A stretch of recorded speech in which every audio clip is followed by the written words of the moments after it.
टोपी पहने जवाहरलाल नेहरू इस वीडियो में नेता नहीं क्रिकेटर के तौर पर नजर आ रहे हैं। अपने खास कुर्ते पजामे और जैकेट से अलग कुछ इस रूप में नेहरू ने क्रिकेट में किस्मत आजमाई।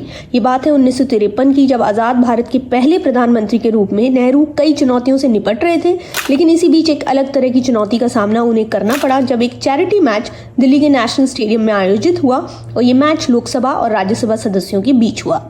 नेहरू ने लोकसभा टीम की अगुवाई की थी और दूसरी तरफ थी तत्कालीन उपराष्ट्रपति डॉक्टर सर्वपल्ली राधाकृष्णन की टीम। इस मैच को कवर करने पहुंचे वरिष्ठ पत्रकार के एन प्रभु ने अपनी रिपोर्ट में लिखा था कि किस तरह 63 साल के नेहरू ने मैदान पर अपनी प्रतिभा दिखाते हुए अच्छा कैच लिया, अच्छी फील्डिंग की और करीब 40 साल बाद उन्होंने बल्ला उठाया। बताया जाता है इससे पहले नेहरू ने यूके के हैरो में पढ़ाई के दौरान क्रिकेट खेला था। के एन प्रभु ने अपनी रिपोर्ट में ये भी लिखा कि किस तरह डॉक्टर राधाकृष्णन की टीम ने पहली इनिंग में जो लीड हासिल की उस पर सबका ध्यान न जाकर ज्यादा ध्यान इस बात पर था कि प्रधानमंत्री क्या कर रहे हैं और कैसा खेल रहे हैं। नेहरू के लिए कहा जाता है कि क्रिकेट से उनका खास लगाव था और यही वजह है कि आज़ादी के बाद जब पहली बार वेस्टइंडीज ने भारत का दौरा किया तो नेहरू ने जोर दिया कि पहला मैच दिल्ली में खेला जाए। 1950 में गणतंत्र देश के रूप में खुद को स्थापित करने के बाद भी राजनीतिक वजहों से नेहरू ने फैसला लिया कि भारत राष्ट्रमंडल यानी ब्रिटिश कॉमनवेल्थ का हिस्सा बना रहेगा। कहा जाता है कि उनके इस फैसले के चलते भारत आईसीसी का स्थायी सदस्य बना।